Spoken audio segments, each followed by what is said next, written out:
प्रिय दर्शकों, नमस्कार। आज आप सभी के समक्ष विवाह से जुड़ी संपूर्ण जानकारी देने के लिए मैं आपके समक्ष उपस्थित हुआ हूं।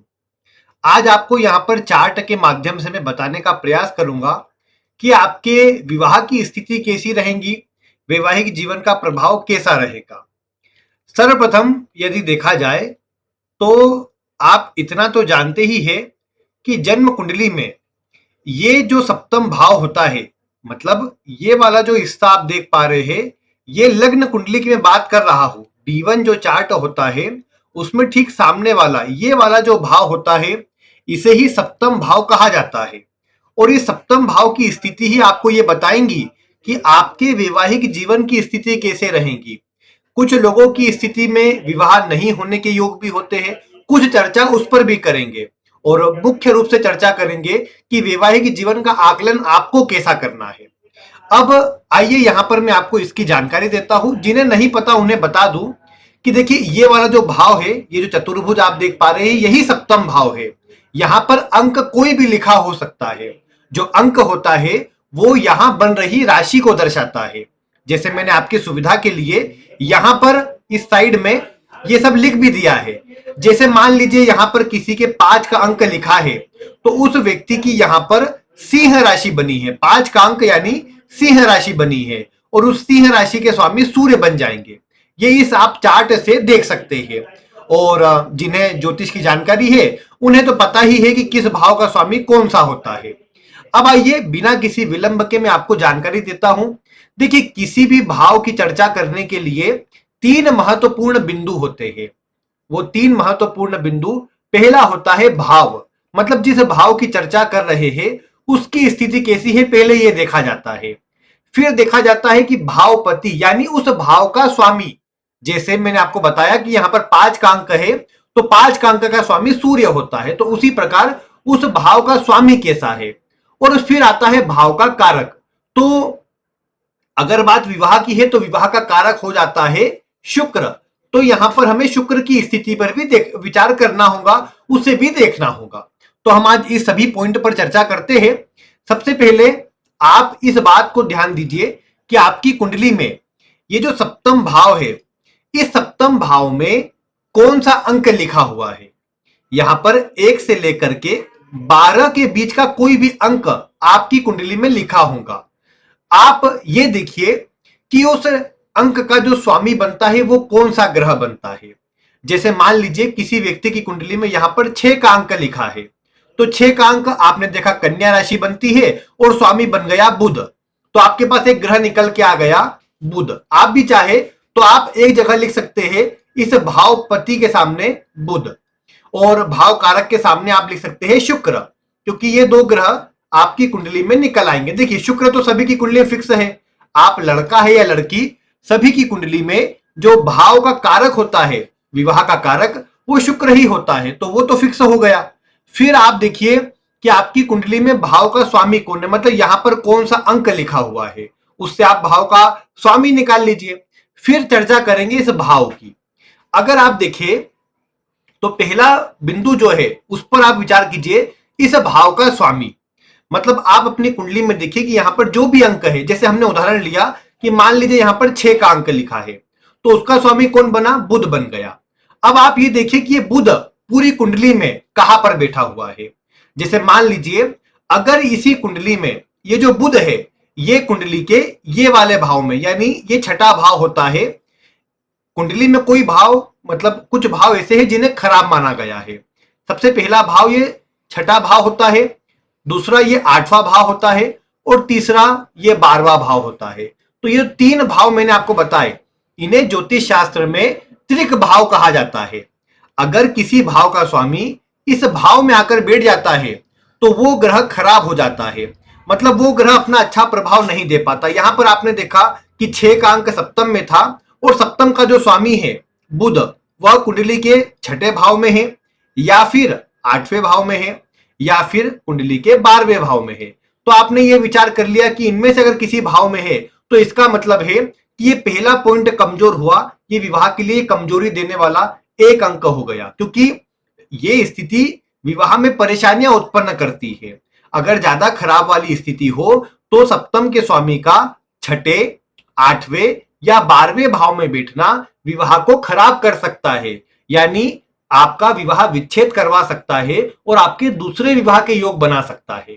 तो अगर सप्तम का स्वामी आपने देखा सबसे पहला कि छठे, आठवें या 12वें भाव में है तो वो खराब होता है, वो आपको नकारात्मक प्रभाव देता है, जिसके कारण कई बार विवाह भी खराब हो जाता है। तो ये पॉइंटों को आप ध्यान में रखेंगे। इसके बाद अगर आपने देखा कि सप्तम का जो स्वामी है, मान लीजिए जैसे बुध बना तो बुध यही सप्तम भाव में बैठ गया, तो ये एक शुभ स्थिति है। यही सप्तम भाव का स्वामी अगर कुंडली के इस नवम भाव में बैठ गया तो भी अच्छी स्थिति होती है। अगर शुभ राशि में हुआ, बलवान हुआ तो और अच्छी बात है।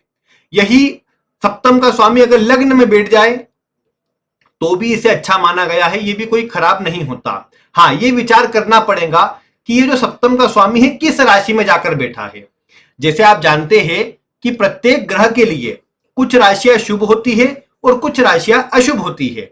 इसे अगर आपको आसानी से समझना है तो आप पहले नीच राशि को समझ लीजिए।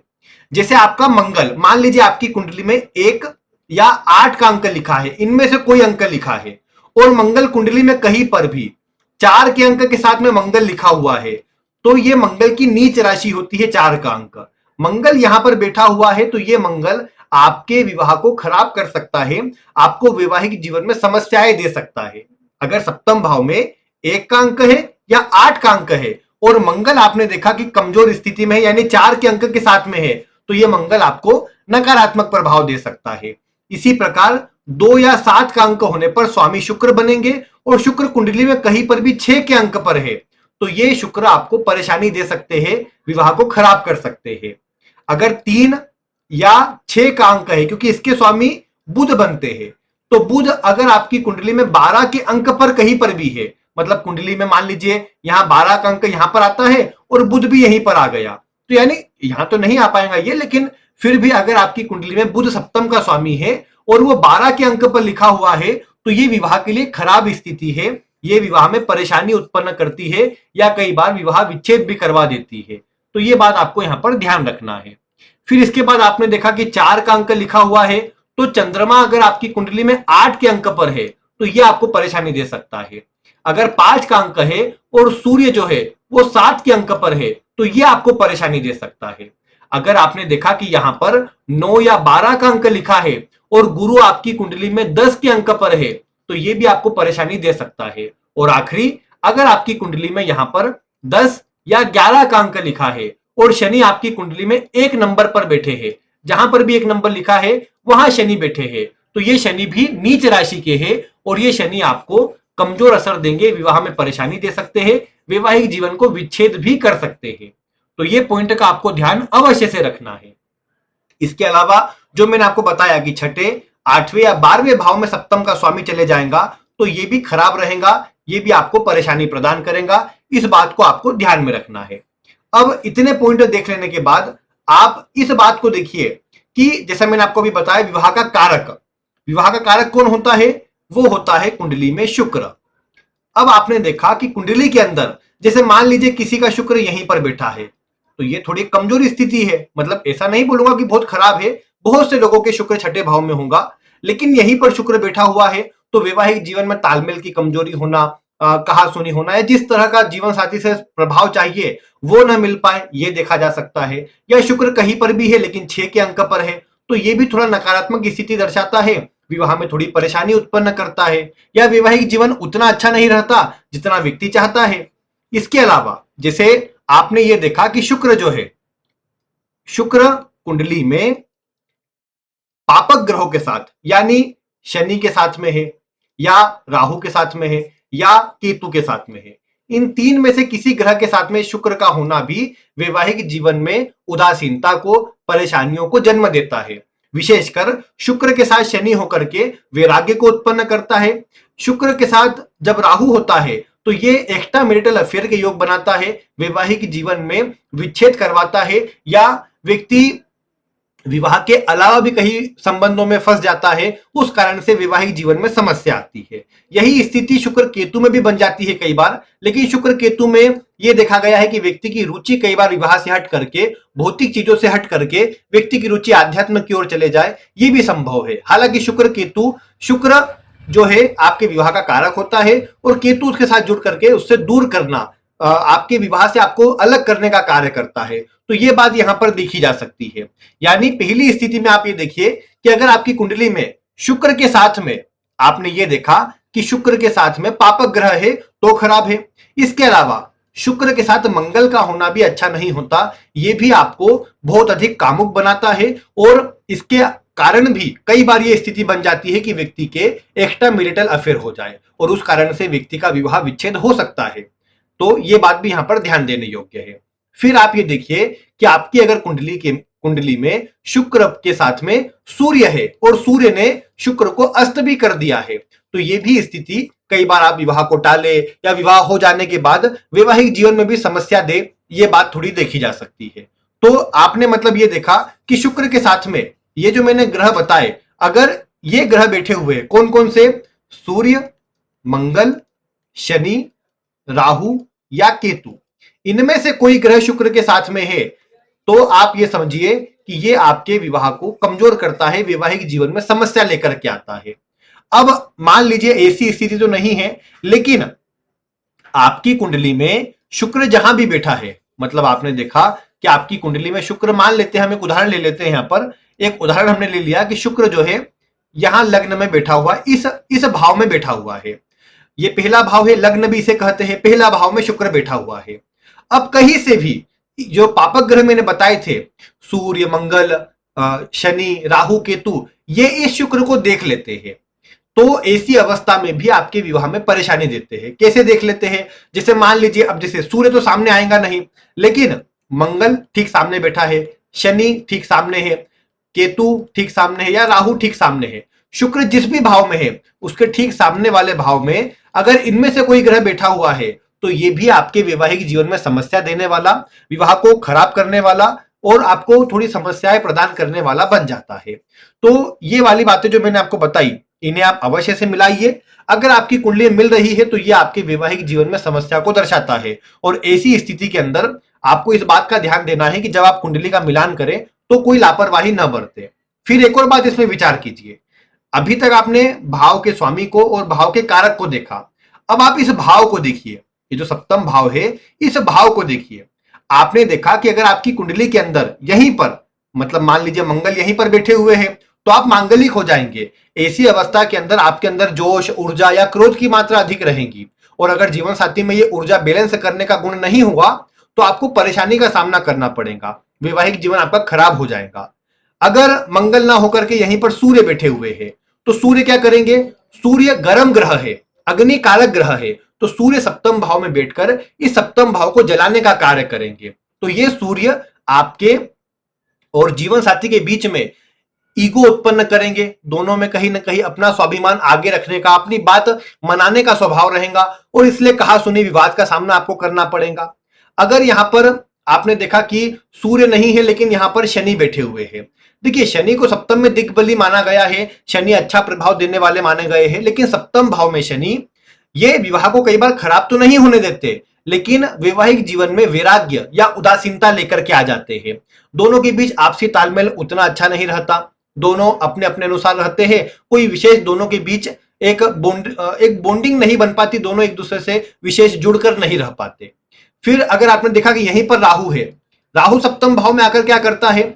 आपके अंदर जो कामुकता है उसको बढ़ा देता है, इसी कारण से आपका एक्स्ट्रामैरिटल अफेयर होने के योग बढ़ जाते हैं, आप दूसरों से जल्दी आकर्षित हो जाते हैं, विशेषकर विपरीत लिंग के प्रति आपका आकर्षण अधिक होता है, और ये आपके वैवाहिक जीवन में समस्या का कारण बनता है। इसके अलावा अगर यहां पर केतु है, देखिए सप्तम भाव में केतु का होना यह भी विवाह को खराब करने वाला प्रभाव तो नहीं देता, लेकिन सप्तम भाव में केतु का होना विवाहिक जीवन में बहुत अधिक जुड़ाव भी नहीं देता, दोनों के अंदर एक प्रकार से उदासीनता ही देता है, या आपको आपका मन रहता है विवाह से कैसे भी अलग हो जाए, लेकिन आप चाह करके भी उससे पूरी तरह अलग नहीं हो पाते। दोनों पति पत्नी में आपसी तालमेल कमजोर रहता है, लेकिन दोनों फिर भी एक दूसरे के साथ में बने रहते हैं, कई बार केतु के होने पर ऐसा देखा गया। तो ये बातें इन ग्रहों के प्रभाव से आ गई। अब अगर आपने देखा कि आपकी कुंडली के अंदर ये ग्रह यहां बैठे हुए तो नहीं है, लेकिन इनकी दृष्टि है। दृष्टि कैसे आएंगी? जैसे मान लीजिए सूर्य यहां पर है, या मंगल यहां पर है, या शनि यहां पर है, राहु यहां पर है, या केतु यहां पर है। इनमें से कोई भी ग्रह अगर यहां पर बैठा हुआ है तो इनकी सीधी दृष्टि सप्तम भाव पर आएंगी। मंगल अगर कुंडली में इस चतुर्थ भाव में है तो भी मंगल की चौथी दृष्टि सप्तम भाव पर आएंगी। मंगल के पास आठवीं दृष्टि भी होती है, तो अगर मंगल यहां 12वें भाव में है आपकी कुंडली के अंदर, तो यह मंगल भी आपकी कुंडली के सप्तम भाव को देखेगा। यानी मंगल लग्न में, चतुर्थ में और 12वें भाव में होकर के भी आपके वैवाहिक जीवन को कमजोर करेगा, वैवाहिक जीवन में तालमेल की स्थिति को बिगाड़ेगा। तो ये बात आपने देख ली। शनि के पास 7वीं दृष्टि तो है ही, साथ ही साथ अगर आपकी कुंडली में शनि यहां पर है तो शनि की तीसरी दृष्टि यहां सप्तम भाव पर पड़ेगी। यह भी विच्छेदात्मक प्रभाव उत्पन्न करता है, वैवाहिक जीवन में तालमेल को कमजोर करता है। अगर आपकी कुंडली में शनि यहां दशम भाव में है तो यह शनि की भी 10वीं दृष्टि इस सप्तम भाव पर रहती है। तो ऐसी अवस्था में यह भी वैवाहिक जीवन में समस्या उत्पन्न करती है। तो शनि अगर लग्न में है, अगर आपकी पंचम भाव में है या दशम भाव में है, तो ये शनि भी आपके वैवाहिक जीवन में समस्या उत्पन्न करते हैं। अगर आपकी कुंडली में राहु या केतु दोनों में से कोई भी यहां पर तीसरे भाव में है तो इनकी भी 5वीं दृष्टि सप्तम भाव पर आती है। अगर ये दोनों ग्रह में से कोई भी यहां कुंडली के इस लाभ भाव में 11वें भाव में है तो ये ग्रह भी सप्तम भाव को देखते हैं। इस स्थिति के अंदर भी ये वैवाहिक जीवन को कमजोर करते हैं, वैवाहिक जीवन में समस्या उत्पन्न करने का कार्य करते हैं। यानी अगर आप इन ग्रहों की पोजीशन को नोट करें तो आप यहां देख पा रहे हैं, ये जो मैंने आपको बताई है इन्हें आप देख लीजिए। आप देखिए आपकी कुंडली में क्या इन भावों में से, मतलब लग्न में इन सभी ग्रहों की स्थिति, पहली चीज हुई कि लग्न में इन ग्रहों की स्थिति, ये लग्न का हो गया। फिर तीसरे भाव में राहु केतु में से कोई, मंगल चतुर्थ में हो, शनि पंचम में हो, शनि दशम में हो, या राहु केतु आपके 11वें में हो, या मंगल 12वें में हो, इनमें से कोई भी ग्रह किसी एक भाव में है तो ये सभी ग्रह सप्तम भाव से जुड़े हुए हैं। ऐसी स्थिति के अंदर ये आपके सप्तम भाव को खराब कर सकते हैं, आपके वैवाहिक जीवन में समस्या दे सकते हैं। तो इसीलिए आपको ऐसी स्थिति के अंदर अपने विवाह को अच्छा बनाए रखने के लिए अधिक प्रयास करना पड़ेगा। या जब आप कुंडली मिलान करेंगे तो उस समय आपको ध्यान देना होगा, अगर विवाह हो चुका है तो इन ग्रहों जिनका भी प्रभाव आता हो उन ग्रहों के आपको उपाय करना होगा। इन बातों का अगर आप ध्यान रखेंगे तो आपके वैवाहिक जीवन की स्थिति बहुत ज्यादा नहीं बिगड़ेगी और आपको अधिक समस्या का सामना नहीं करना पड़ेगा। देखिए, ये जो मैंने आपको शुरू में भाव, भावपति और भाव कारक बताए, इन्हें थोड़ा मिलाइए। भाव जो होता है ना, ये बताता है कि आपका विवाह होगा या नहीं। ये विवाह होने या न होने की स्थिति को सप्तम भाव दर्शाएगा और सप्तम भाव का स्वामी भी इसमें महत्वपूर्ण भूमिका निभाएगा। विवाह होने या न होने में सप्तम भाव और सप्तम भाव का स्वामी ये दोनों एक महत्वपूर्ण भूमिका में रहेंगे।